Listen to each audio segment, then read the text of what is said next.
하나님 말씀 골로새서 3장 15절입니다. 하나님의 말씀은 골로새서 3장 15절 신약성경 327페이지 있습니다.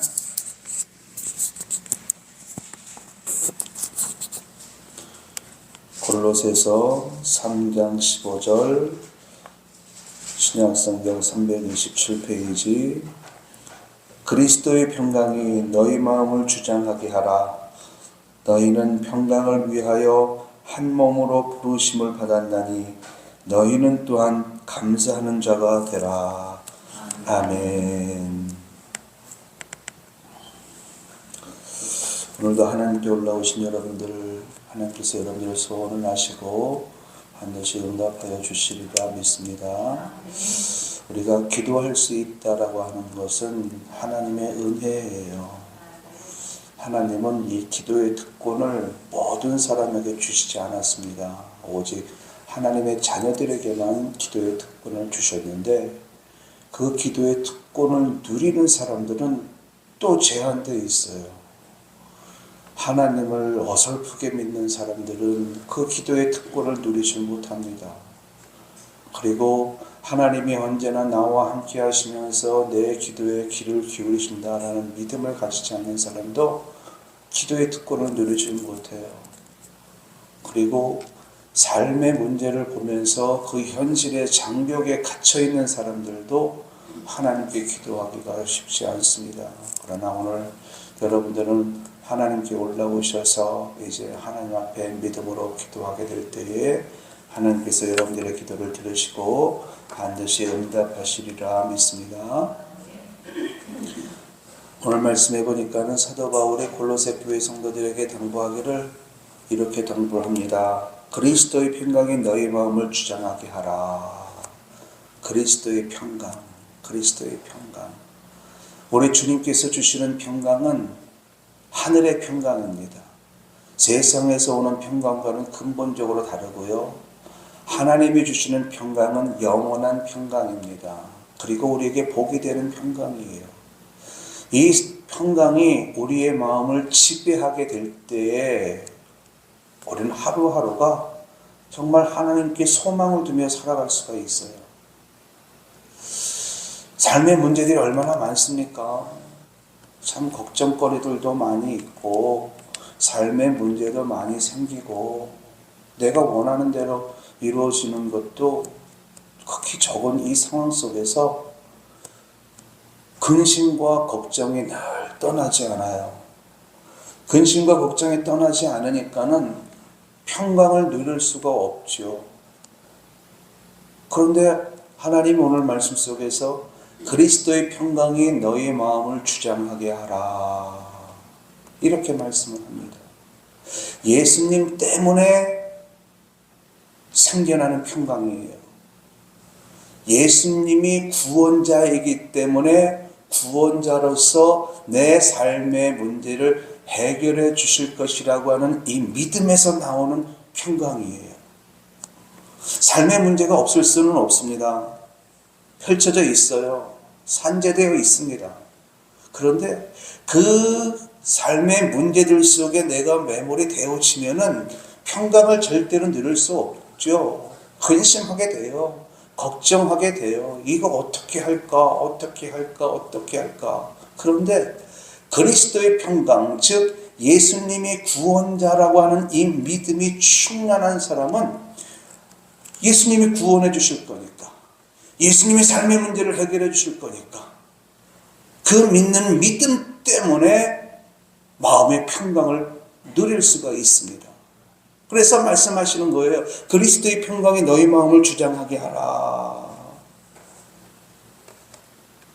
여러분들의 마음속에 무엇 때문에 힘든, 또 무엇 때문에 고통이 오는 이런 일들이 있나요?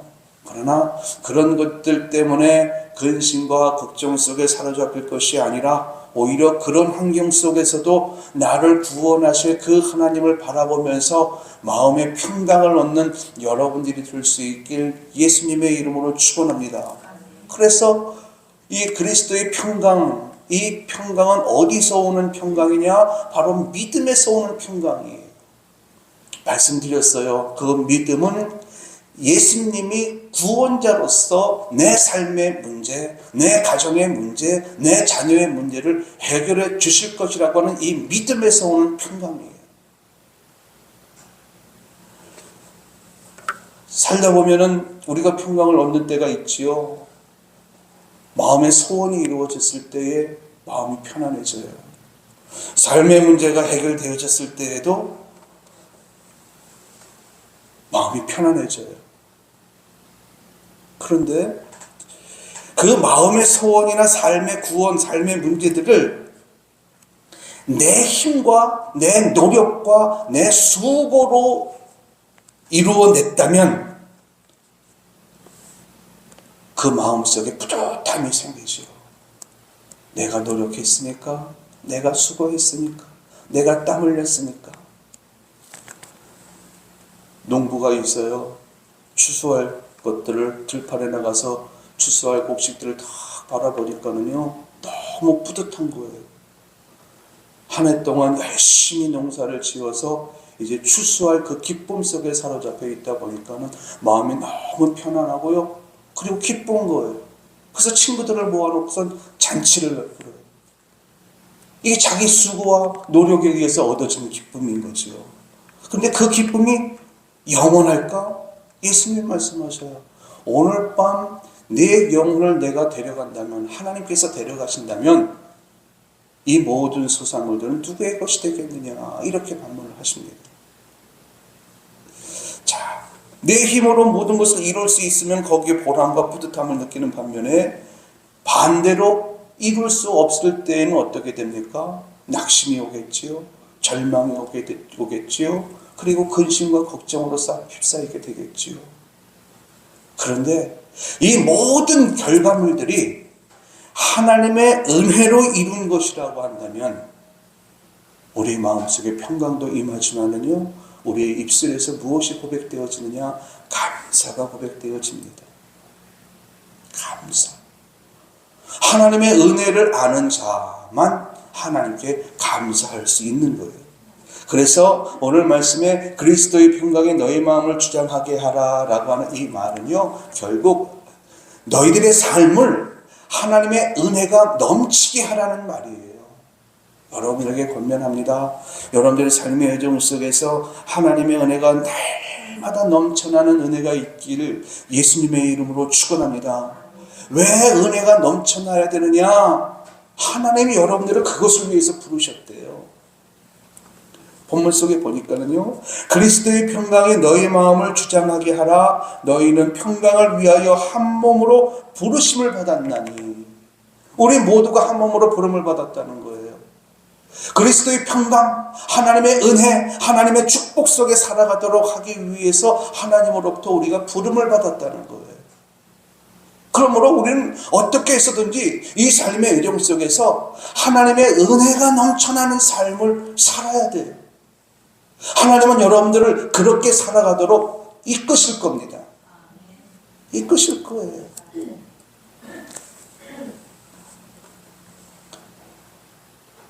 하나님의 은혜가 여러분들에게 변함없이 부어질 것을 여러분 믿으십니까? 정말 믿으세요. 내 현재의 삶의 환경이 중요하지 않아요. 어떤 목사님이 이런 말을 하더라고요. 식당도 3년 동안 파리가 날리면은 문을 닫는데, 교회는 3년이 아니라 10년 동안 올라오는 성도가 없어도 문을 안 닫는데요. 그러면서 문을 당연히 닫아야 되는데 문을 닫지 않고 오늘까지 있게 되어짐에 감사하다는 거예요. 하나님의 은혜라는 거예요. 내가 힘이 있고 내가 능력이 있으면 삶의 문제를 만났을 때에 하나님의 은혜를 구할까요? 내 힘으로 해결하지. 내 능력으로 해결하지. 내게 힘이 있고 능력이 있으면 삶에 문제가 생겨나도 별로 걱정하지 않아요. 하나님 찾지 않아요. 하나님의 은혜 구하지 않아요. 그런데 내게 힘이 없을 때, 능력이 없을 때, 그럴 때 하나님의 은혜를 우리가 구하게 되지만은 그럴 때에 부어지는 하나님의 은혜가 더 빛나더라고요. 내 삶의 형편을 돌아보면은 하나님의 은혜가 아니면 우리는 살아갈 수가 없어요. 하나님의 은혜가 내게 부어져야 돼요. 그런데 그 하나님의 은혜가 부어지도록 하게 하기 위해서 하나님이 우리를 부르셨다는 거예요. 하나님은 여러분들에게 지금도 은혜 붓기를 기뻐하셔요. 그리고 여러분들은 은혜 속에 살아가기를 소망하고 있는 줄로 믿습니다. 그래서 우리는 하나님 앞에 어떤 마음, 어떤 믿음을 올려드려야 되느냐. 하나님은 지금도 나와 함께 하시고 하나님은 지금도 내게는 은혜를 부으신다. 이 믿음을 하나님 앞에 올려드릴 수 있어야지 돼요.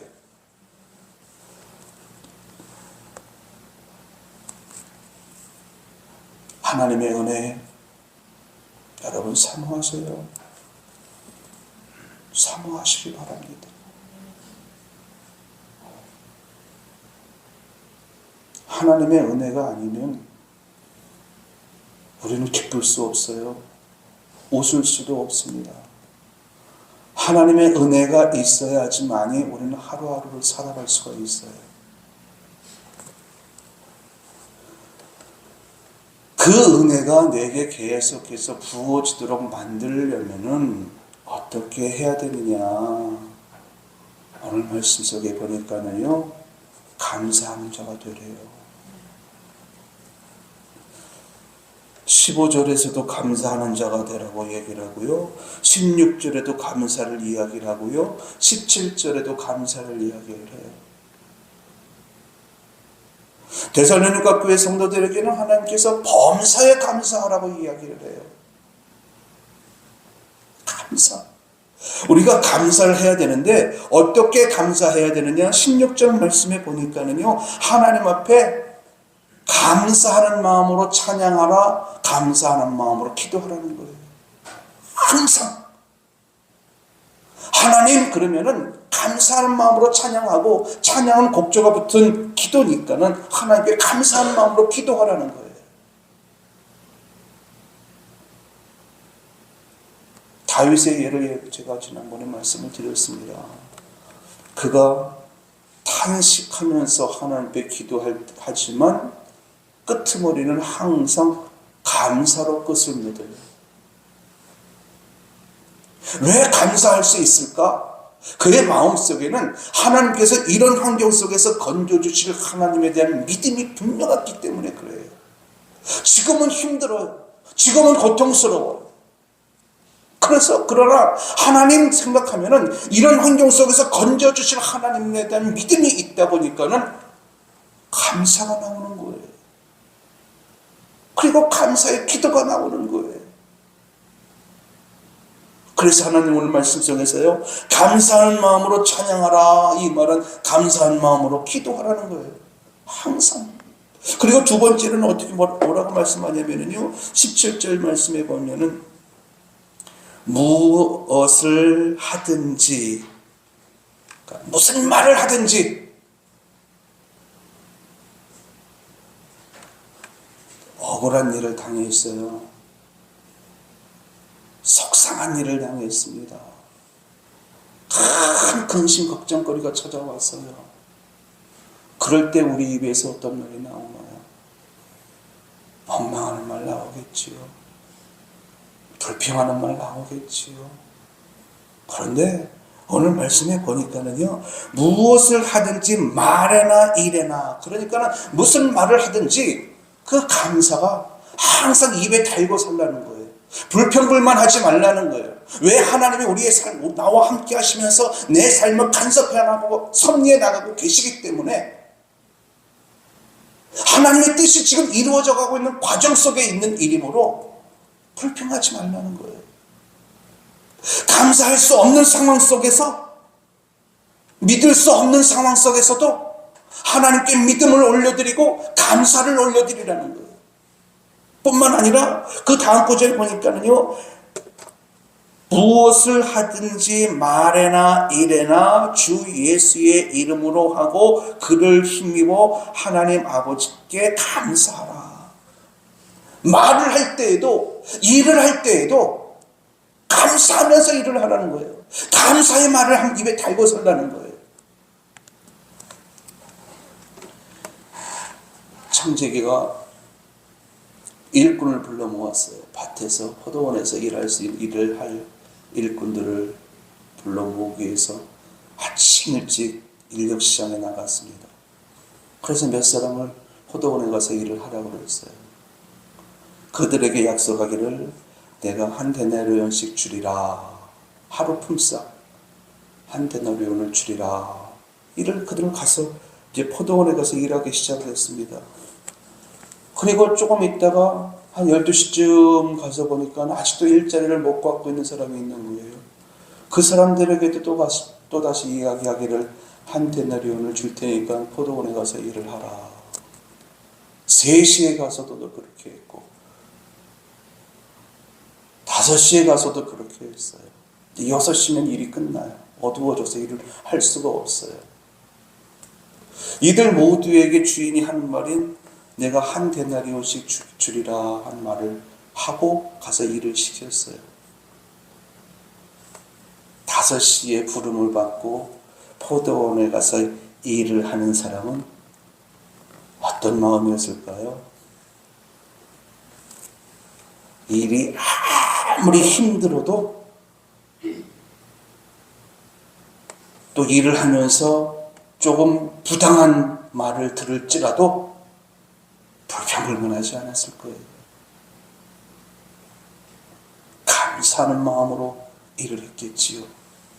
1시간만 지나가면 한 데나리온을 받으니까.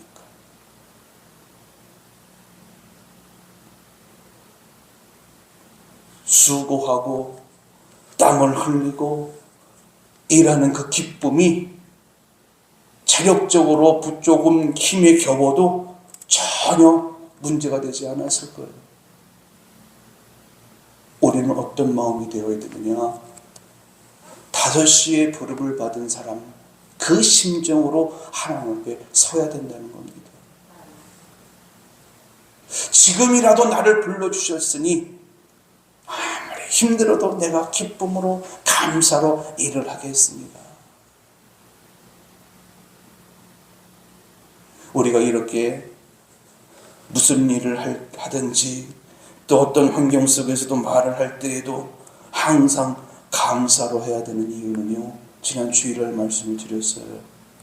여러분, 감사하는 자는요 하나님을 믿는 믿음에서 나오는 행위이기 때문에 사람의 인격이나 삶의 방식이나 사고방식, 이 모든 것들을 긍정적인 마인드를 갖게 합니다.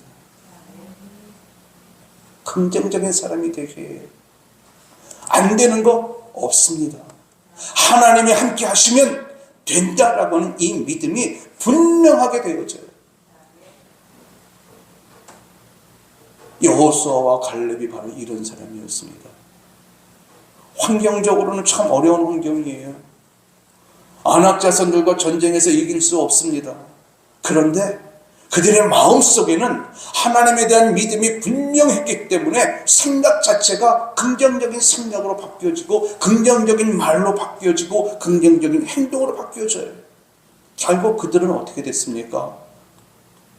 삶의 환경을 바꾸어 놓았죠. 갈렙은 다른 지파들보다도 더 갑절의 땅을 차지할 수 있게 되었고, 여호수아는 민족의 지도자로 우뚝 설 수가 있었습니다. 더 큰 축복을 이들은 받아 누리게 되었지요. 결국 이 감사 속에 담겨져 있는 하나님의 능력은 나를 믿음의 사람으로 거듭나게 해서 환경을 정복하고 환경을 이기게 하고 더 큰 하나님의 축복 속에 살게 한다는 겁니다. 추수감사절을 보내놓고 지난 1년 동안 여러분들 많은 사건을 되돌아보셨을 겁니다. 그리고 그 사건들을 접할 때에 내 입에서 나오는 말들은 어떤 말들을 많이 했을까? 그 전주에 제가 여러분들에게 말씀을 드리기는 현실의 벽은 결국 하나님을 믿고 믿음으로 강하게 당대하게 전진해 나가는 사람만 정복할 수 있다라고 말씀을 드렸습니다. 이 체험이 결국 우리를 승리의 사람으로 만들어 놓는 거예요. 그 원동력이 뭐냐? 감사예요. 감사. 어떤 환경 속에서도 하나님은 우리의 삶을 섭리하시고 간섭해 나가십니다. 결국에는 삶의 문제를 해결해 주실 거예요. 해결해 주실 겁니다. 잠깐을 기다리지 못해서 불평불만하는 자가 되지 마시고 오히려 감사로 하나님께 영광을 돌리면서 삶의 문제를 풀어나갈 뿐만 아니라 더 큰 하나님의 축복 속에 살아가게 되어지는 우리들 푸른교회 성도님들이 될 수 있길 예수님의 이름으로 축원합니다. 그래서 마음으로도 항상 하나님께 감사하는 마음을 올려드리시고요. 말을 할 때에도 또 무슨 일을 할 때에도 항상 감사하는 마음으로 해서 감사 속에 담겨져 있는 놀라운 능력의 주인공들이 되는 은혜가 있길 예수님의 이름으로 축원합니다. 기도합니다. 은혜가 풍성하신 아버지 하나님, 이제 한 주간 동안 주신 말씀을 의지하면서 이 시간에 기도하려 합니다. 하나님, 감사 속에 담겨져 있는 하나님의 능력이 삶의 현장 속에서 펼쳐질 수 있도록 이 시간 하나님을 바라보며 믿음으로 기도하는 시간이 되게 하여 주옵소서.